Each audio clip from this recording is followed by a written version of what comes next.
भारत देश को कई जातियों और धर्मों का देश माना जाता है। किसी समय में इस धरती पे देवताओं का राज हुआ करता था। सब मिलजुल कर रहते थे, पवित्रता थी, प्रेम था और विश्वास था। लेकिन आज के कलयुग में ऐसा नहीं है। ये विश्वास, प्यार सब खोकर धोखा, खून खराबा और भ्रष्टाचार में बदल गया है। कोई शोहरत के मुंह में अंधा होकर रिश्वत लेकर अपनी इज्जत पे दाग लगाता है और भ्रष्टाचार फैलाता है, तो कहीं जन्मों जन्मों के साथी कहलाए जाने वाले पति पत्नी ही एक दूसरे के खून के प्यासे बन बैठे हैं, तो कहीं कोई अपने ऊंचे पद का नाजायज फायदा उठाकर किसी की इज्जत से खिलवाड़ करता है।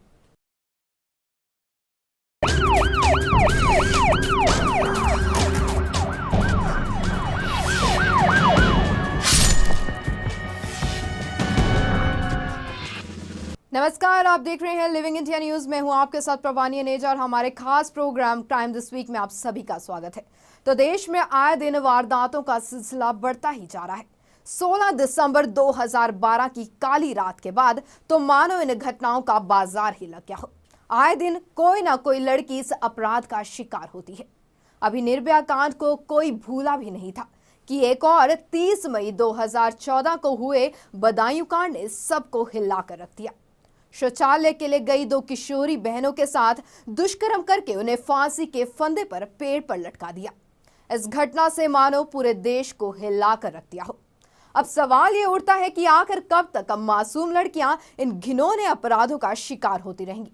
आखिर कब तक?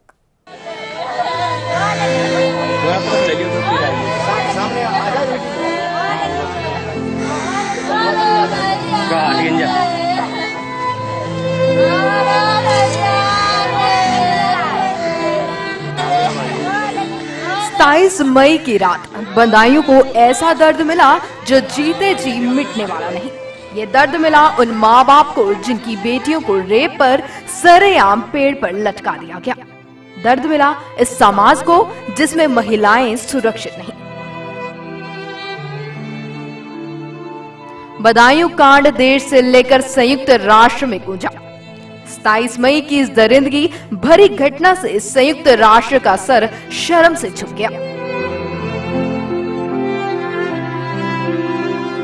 देश के सामने आया एक हत्या और रेप का मामला जिसने पूरी यूपी को दहला कर रख दिया। बता दें कि उस रात यूपी के बदायूं जिले के गांव कटरा में दो दलित किशोरियों के साथ बेरहमी से दुष्कर्म किया गया और फिर सरेआम उनके शवों को पेड़ से लटका दिया गया।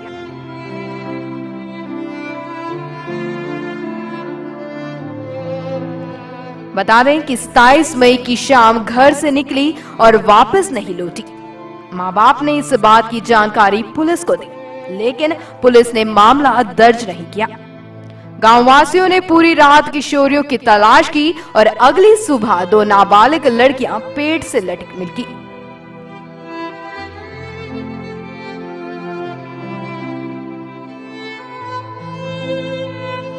लड़कियों की पोस्टमार्टम रिपोर्ट के बाद लड़कियों से दुष्कर्म कर पेड़ से टांगने की बात सामने आई। सिसकियां आंसू बनकर आंखों में आती हैं, गहरे जख्मों को बार बार कुरेद जाती हैं। परिजनों ने पुलिस से इंसाफ की कई बार गुहार लगाई, लेकिन उनकी कोई सुनवाई नहीं हुई। कहते जाओ वे तो तुम्हारा तूफान है, बढ़िया करके बना ले। बताओ ऐसे कैसे देश में रहे, कैसे क्या करें, कैसे बहन बेटी रहे, कैसे हम लोग रहे।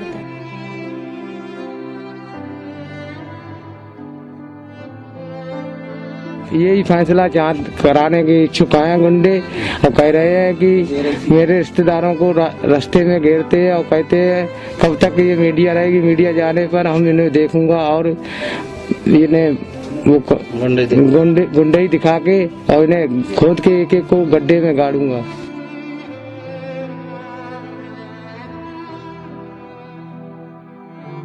उन जख्मों की टीस को वो माँ बाप ही समझ सकते हैं जिन्होंने अपनी लाडलियों के शवों को पेड़ से लटकते देखा।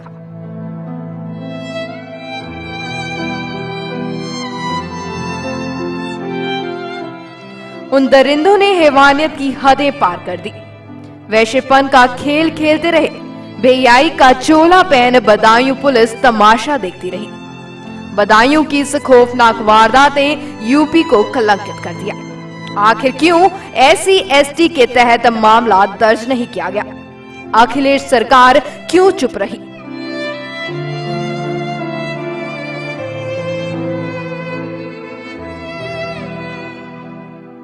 पीड़ित परिवार से हमदर्द जताने राहुल गांधी, मीरा कुमारी, मायावती, रामविलास पासवान जैसे बड़े बड़े दिग्गज पहुंचे, लेकिन दर्द से उनका कोई वास्ता नहीं। सियासत ने उस वक्त अपना पूरा जोर पकड़ा। सरकार ने महिला सुरक्षा को लेकर जो वादे किए, घोषणाएं की, उन पर सिर्फ प्रश्न चिन्ह लगा ही नजर आता है।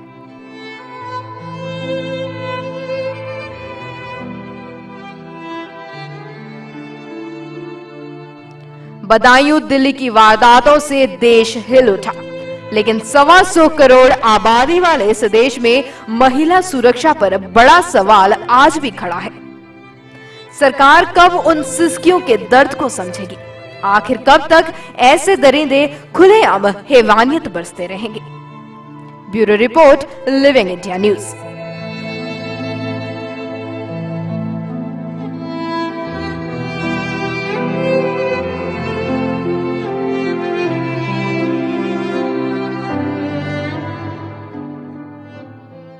तो उत्तर प्रदेश में लव जिहाद के एक के बाद एक मामलों के सामने आने के बाद यह चर्चा का विषय बन गया है।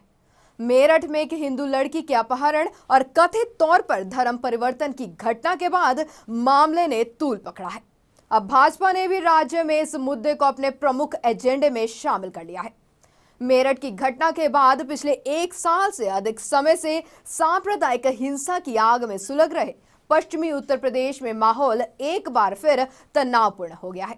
आखिर क्या है ये लव जिहाद का पूरा मामला? आइए जानते हैं। लव जिहाद 2 शब्दों से मिलकर बना है।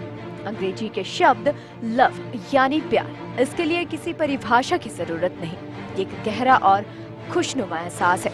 वहीं जिहाद शब्द का जन्म इस्लाम के साथ ही हो गया था। ये अरबी भाषा का शब्द है। इस्लाम के जानकारों के मुताबिक किसी मकसद को पूरा करने के लिए अपनी पूरी शक्ति लगा देने और जी जान से कोशिश करने को अरबी में जिहाद कहते हैं। इसी जिहाद को आगे बढ़ाने के लिए जब एक धर्म विशेष को मानने वाले प्यार का सहारा लेते हैं, इसे ही लव जिहाद कहा जाता है। इसके लिए धर्म विशेष के लोग दूसरे धर्मों की लड़कियों को अपने प्यार के जाल में फंसाते हैं, उनसे शादी करते हैं। इसके बाद युवती पर धर्म परिवर्तन करने का दबाव डालते हैं। बताया जा रहा है कि इस काम से जुड़े युवकों को विदेशों से फंडिंग भी मिल रही है। इसे रोमियो जिहाद के नाम से भी जाना जाता है। आखिर क्या है ये लव जिहाद? मुस्लिम लड़कों द्वारा हिंदू या फिर अन्य धर्म की लड़कियों को बहला फुसलाकर, धोखा देकर या झूठ बोलकर शादी करने और बाद में धर्म परिवर्तन के लिए मजबूर करने को लव जिहाद कहा जाता है।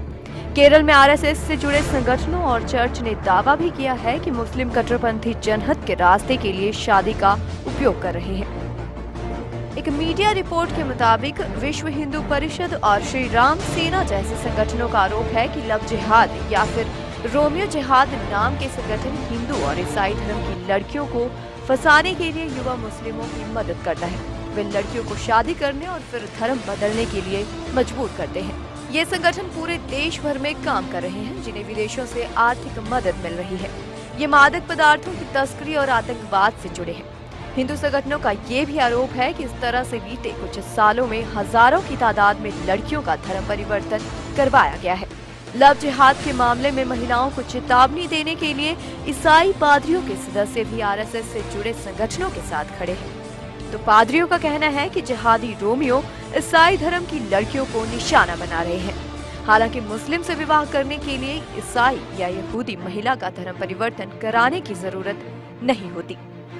केरल में मुस्लिम और ईसाई दोनों धर्म के लोगों की आबादी अधिक है। वहां पहले मुस्लिमों और ईसाइयों के बीच अंतर्जातीय विवाह होते ही रहे हैं, मगर लव जिहाद का मामला पिछले कुछ समय से उबल रहा है। केरल पुलिस ने भी दावा किया था कि जिहादी रोमियो को महंगे उपहार जैसे डिजाइनर ड्रेस और मोबाइल फोन खरीदने के लिए संगठन पैसे मुहैया करवाते हैं, ताकि वे शादी और धर्म परिवर्तन कराने के पहले लड़कियों को लुभा सके। पुलिस के मुताबिक विदेशों से आर्थिक मदद पाने वाले लव जिहाद का शिकार कॉलेज जाने वाली लड़कियां होती हैं। पिछले 3 साल में करीब 2000 लड़कियों का धर्म परिवर्तन कराया जा चुका है।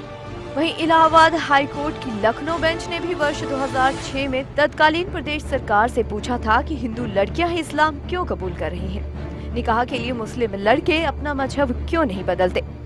इलाहाबाद हाई कोर्ट के न्यायमूर्ति ने उस समय टिप्पणी की थी कि न्यायालय के सामने लगातार ऐसे मामले आ रहे हैं जिनमें हिंदू लड़कियों से इस्लाम कबूल करवाने के बाद उनका निकाह मुस्लिम लड़कों के साथ कर दिया जाता है। निकाह के बाद उनका पता ठिकाना तक नहीं मिलता। लव जिहाद का असर दक्षिण भारत के केरल और कर्नाटक में सबसे ज्यादा है। केरल के पूर्व मुख्यमंत्री वीएस अच्युतानंदन ने सार्वजनिक तौर पर कहा था कि समूचे केरल के इस्लामीकरण की साजिश चल रही है। यहाँ सुनियोजित तरीके से हिंदू लड़कियों के साथ मुस्लिम लड़कों के निकाह करने का षड्यंत्र चलाया जा रहा है। दिसंबर 2009 में केरल उच्च न्यायालय के न्यायाधीश केटी शंकरन ने लव जिहाद पर टिप्पणी करते हुए कहा था कि ऐसे संकेत मिल रहे हैं कि प्यार की आड़ में जबरन मंतातरण की साजिश चल रही है। छल और फरेब के बल पर इस तरह के मंतातरण को स्वीकार नहीं किया जा सकता। वहीं झारखंड की राजधानी रांची में लव जिहाद का एक सनसनीखेज मामला सामने आया। अंतर्राष्ट्रीय स्तर की निशानेबाज पीड़ित तारा शाहदेव एक की शादी 7 जुलाई 2014 को शहर के रेडिसन ब्लू होटल में रंजीत सिंह कोहली नाम के एक व्यक्ति से हुई। तारा को जब पता चला तो उसके पति का नाम रंजीत सिंह नहीं बल्कि रकीबुल हसन है तो उस जुल्म की इंतहा कर दी गई। तारा पर जबरन धर्म परिवर्तन करने का दबाव बनाया जाने लगा। इस मामले में स्थानीय पुलिस ने एफआईआर दर्ज कर ली। असल में तारा को अपने पति की हकीकत तब पता चली जब उनके घर इफ्तार पार्टी का एक निमंत्रण आया। शादी के बाद तारा के ससुराल में एक दिन झारखंड के एक मंत्री हाजी हुसैन अंसारी की तरफ से इफ्तार पार्टी का निमंत्रण आया जिसमें जनाब रकीबुल हसन खान के नाम का संबोधन था, जिसे देखकर तारा चौंक उठी।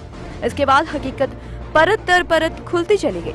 इसके बाद तारा पर धर्म परिवर्तन का दबाव बनाया गया और इसका विरोध करने पर उसे न सिर्फ बुरी तरह मारा गया बल्कि कई बार कुत्ते से भी कटवाया गया।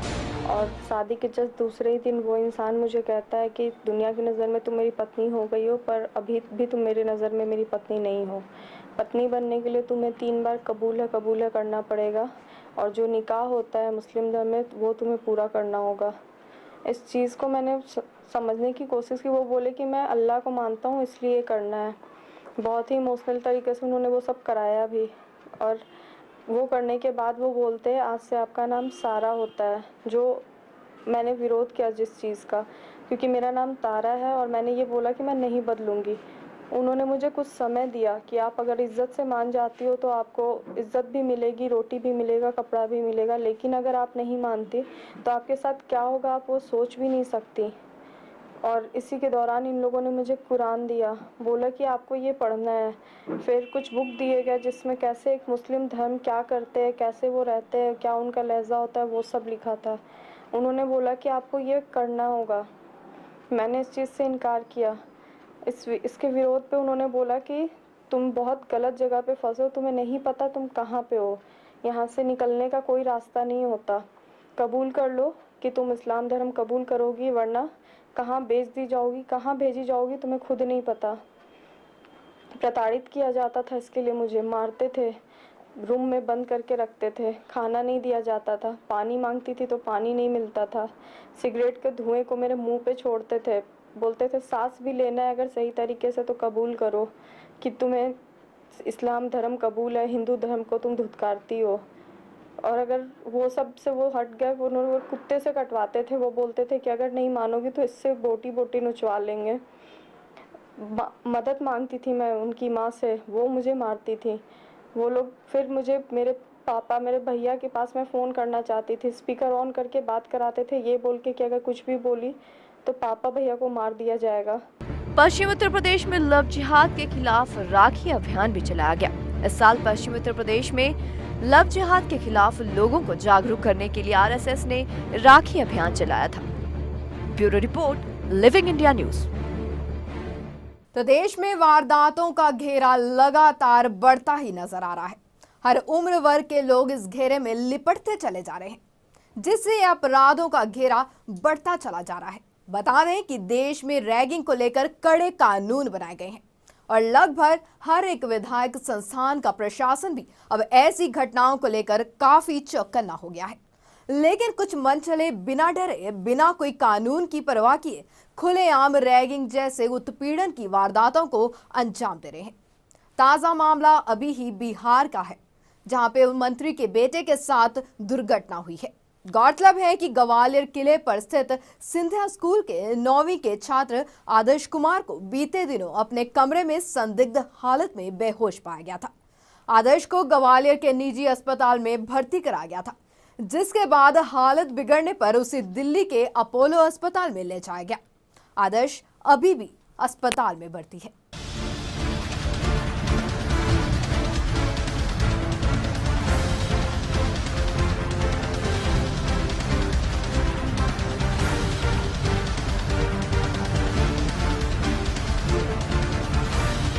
गौरतलब है कि ग्वालियर किले पर स्थित सिंधिया स्कूल के 9वीं के छात्र आदर्श कुमार को बीते दिनों अपने कमरे में संदिग्ध हालत में बेहोश पाया गया है।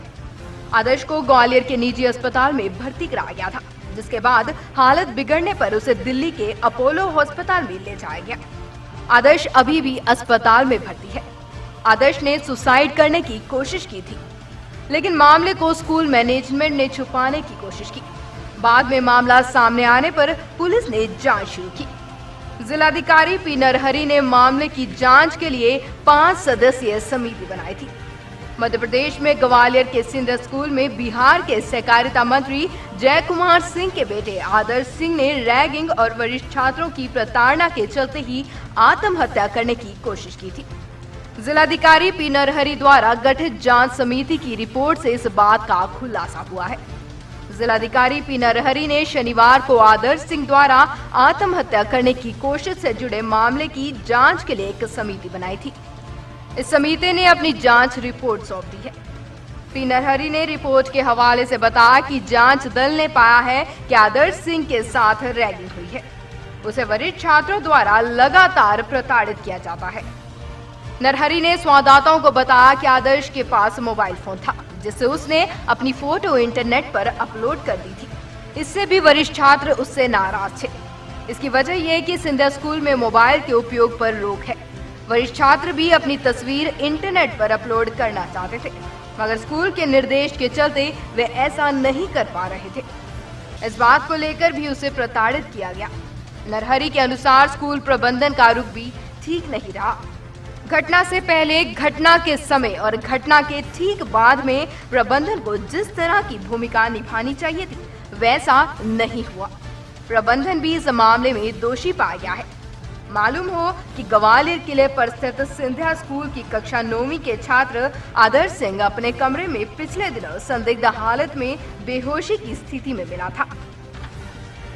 जांच समिति की रिपोर्ट आने के बाद 3 छात्र और 2 अन्यों के खिलाफ मामला दर्ज, उन्हें हिरासत में ले लिया गया है। हालांकि इनमें से 3 नाबालिगों को तुरंत जमानत पर रिहा कर दिया गया। 3 छात्रों को स्कूल से भी निकाल दिया गया है। गौरतलब है कि जिलाधिकारी पी नरहरि ने मामले में 5 सदस्यों की समिति गठित की थी, जिसकी जांच रिपोर्ट में इस बात की पुष्टि की गई है कि छात्र आदर्श सिंह के साथ रैगिंग हुई थी और सीनियर छात्रों की प्रताड़ना के कारण ही उसने सुसाइड करने की कोशिश की थी। गौरतलब है कि आदर्श सिंह बिहार के सहकारिता मंत्री जय कुमार सिंह का बेटा है। बीते शनिवार को मामला सामने आने के बाद जिलाधिकारी ने जांच के आदेश दिए थे। सोमवार को रिपोर्ट के आधार पर जिलाधिकारी ने सीनियर छात्रों और स्कूल प्रशासन को मामले में दोषी माना था। अब देखना ये होगा कि आगे आने वाले समय में प्रशासन या सरकार इसके खिलाफ क्या कदम उठाती है।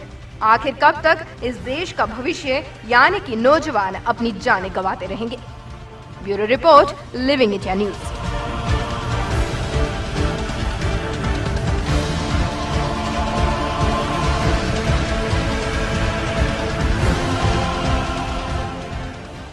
हम बात कर रहे हैं अपराधों की, क्राइम की, तो देश में होने वाले सांप्रदायिक दंगे भी एक बड़ा अपराध माना जाता है।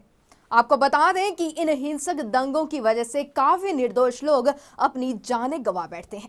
हमारे देश भारत में आए दिन किसी न किसी कारण की वजह से ये हिंसक दंगे मानो आम सी बात बन गई हो। दिन दिहाड़े सड़कें जाम करना, बरसों और गाड़ियों में आग को हवाले करना, और इन सब के पीछे का मुख्य कारण है जाति के, संस्कृति के, या फिर कहें राजनीति में कुछ ऐसे लोग जो अपने कुकर्मों को छुपाने के लिए इन दंगों को हवा देते हैं। ऐसा एक मामला है मुजफ्फरनगर दंगों का, जिसे पूरा 1 साल हो चुका है, लेकिन यह मामला आज भी यानी कि 1 साल बाद भी इसका जख्म हरे के हरे हैं।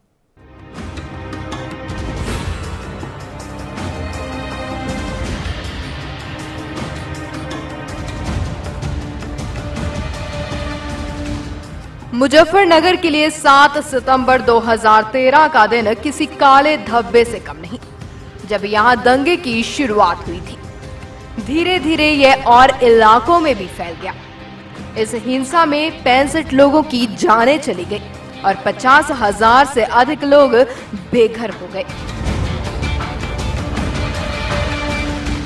27 अगस्त 2013 को कवाल में ही हिंसा की पहली चिंगारी भड़की थी। शानवाज, गौरव कुमार और सचिन तलेयान की मौत ने हिंसा की आग को भड़काया।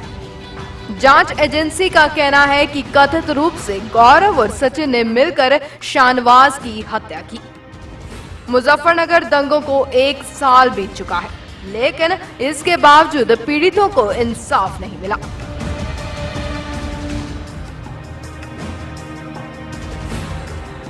इस दौरान 566 एफआईआर दर्ज की गई।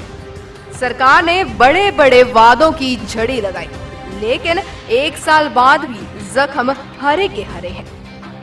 पुलिस को नहर से 6 लोगों के शव मिले। पुलिस ने विभिन्न धाराओं के तहत दंगे और मर्डर के केस दर्ज किए।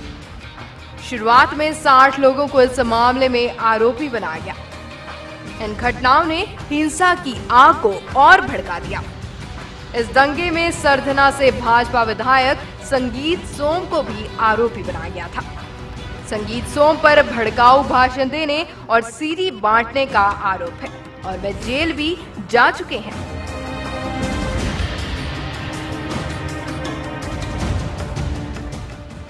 एसआईटी दंगों में उनकी भूमिका की जांच कर रही है। स्पेशल इन्वेस्टिगेशन सेल को अभी भी इस मामले में चार्जशीट दाखिल करनी है। कवाल में हत्या के बाद 2 समुदायों की महापंचायत आयोजित की गई। 7 सितंबर को जाटों का एक दल महापंचायत करके लौट रहा था। जाली नहर के पास कथित रूप से कुछ लोगों ने उन पर हमला कर दिया और जिसका मुख इन दंगों ने ले लिया। अब सवाल ये उठता है कि आखिरकार प्रशासन कब इन दंगों के लिए कदम उठाएगी? आखिर कब सरकार बेइंसाफों को इंसाफ दिलवाएगी? Bureau report, living India news.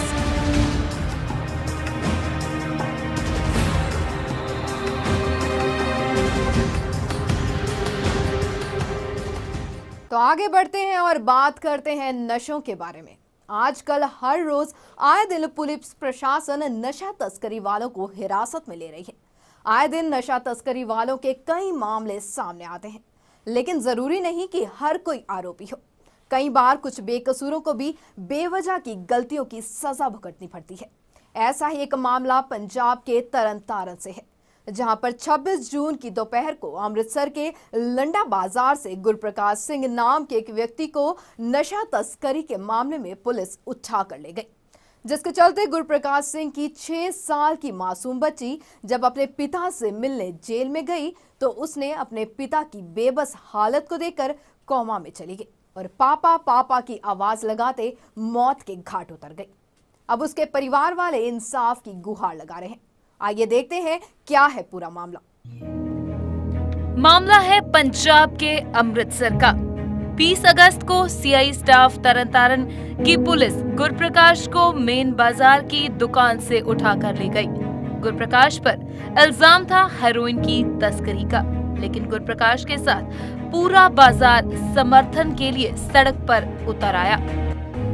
वहीं पुलिस की घिनौनी करतूत ने गुरप्रकाश की 7 साल की बेटी की जान ले ली।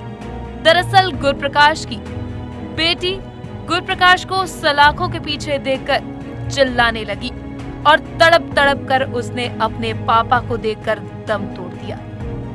इस मामले पर गुरप्रकाश की पत्नी और पिता ने प्रेस वार्ता कर इंसाफ न मिलने पर आत्महत्या करने की धमकी दे डाली और एसएचओ इंद्रजीत सिंह पर 20 लाख रुपए की रिश्वत लेकर मामले को रफा दफा करने की बात करने के आरोप लगाए। और मेरे बच्चे ਨੂੰ 26/6 ਨੂੰ ਚੁੱਕਿਆ ਗਿਆ और ਨਜਾਇਜ਼ ਪਰਚਾ ਪਾਇਆ ਗਿਆ। मैं ਮੰਗ ਕਰਨਾ ਕਿ ਜੇ ਪਰਚਾ ਰੱਦ ਨਾ ਕੀਤਾ ਗਿਆ मैं भी ਆਤਮ-ਹੱਤਿਆ ਕਰਾਂਗਾ। मेरी वो डिमांड है 20 लाख की करते ने, मैं 20 लाख दे नहीं सकिया। इस करके मेरी दुकान देखी जाए, मेरा मकान देखा जाए, जिहड़ा मेरा मकान है 80 गज का प्लाट है, जिहदे विच 2 परिवार असीं 2 भरा रह रहे हैं, उपर माँ प्यो ते छोटा भरा, थल्ले मेरा बेटा ते मैं। मेरा मकान जाके वेख्या जाए, इनक्वायरी की जाए कि मेरे को किहड़ी जायदाद है, जां मेरे बच्चे को कोई बैंक बैलेंस होवे, कोई बैंक बैलेंस नहीं है। डिमांड 20 लाख की इंद्रजीत ने की है, वो मैं पूरी नहीं कर पाया और मैं दावा करना 8 दिन के मेरे नाल कोई इंसाफ नहीं रहा तो मैं आत्महत्या करांगा। मैं ना इन्हां दा लैके आत्महत्या करांगा, जरूर करांगा, अवश्य करांगा।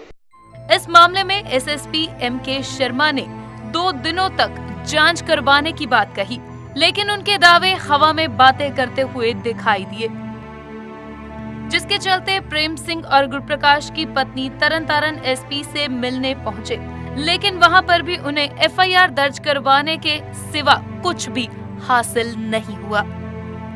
27 ਤਰੀਕ ਸਵੇਰੇ ਅਖਬਾਰ ਵਿੱਚ ਆਇਆ ਕਿ ਸ਼ੱਕ ਦੇ ਆਧਾਰ ਤੇ ਗੁਰਪ੍ਰਕਾਸ਼ ਸਿੰਘ ਨੂੰ ਲੈ ਕੇ ਗਏ ਹਨ, ਪਰ 27, 28, 29 ਇਹਨਾਂ ਨੂੰ ਕੁਝ ਨਹੀਂ ਮਿਲਿਆ। 29 ਤਰੀਕ ਰਾਤੀ 8:55 ਤੇ ਇਹਨਾਂ ਨੇ ਅੱਧਾ ਕਿਲੋ ਹੈਰੋਇਨ ਦਾ ਕੇਸ ਮੇਰੇ ਪਤੀ ਤੇ ਪਾ ਦਿੱਤਾ।